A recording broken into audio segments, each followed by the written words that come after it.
soda halota malta inna jerem biradu halota gararra jirami chunko inna nafti dane kaddu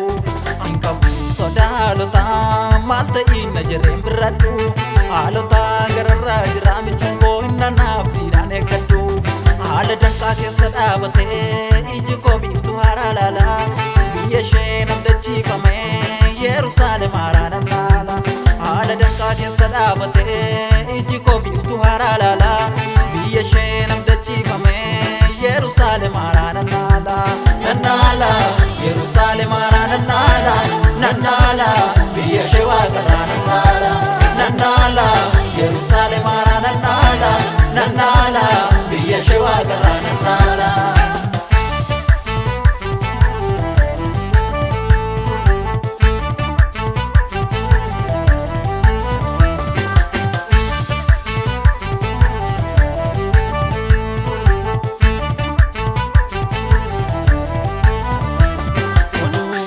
mandara gurri kon nagefatu jirenya sawa karati kan kesi ko debotu odu folo la mandara gurri kon nagefatu jirenya sawa karati kan kesi ko debotu yota ubates jirenyi lafa asrata fa mirwa kayoti analan kaba mirwa kayoti analan kaba Mirgawa kayoti analan kaba Mirgawa kayoti analan kaba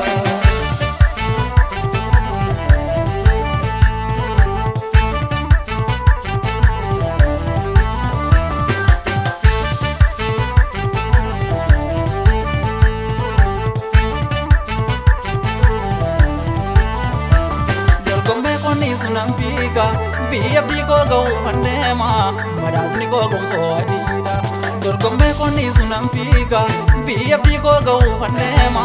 Madazni ko gumko adida Abdi ko ilalen jabada Rakini yo jimes nambada Asitin kenna mungo konko Olbayem furata kodako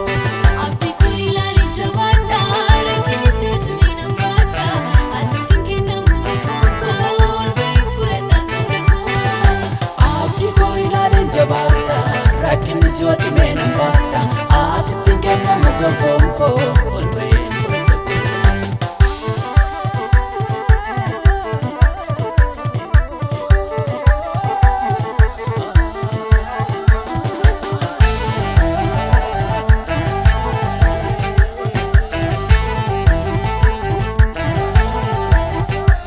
Wandu bakoti dise sadura koteka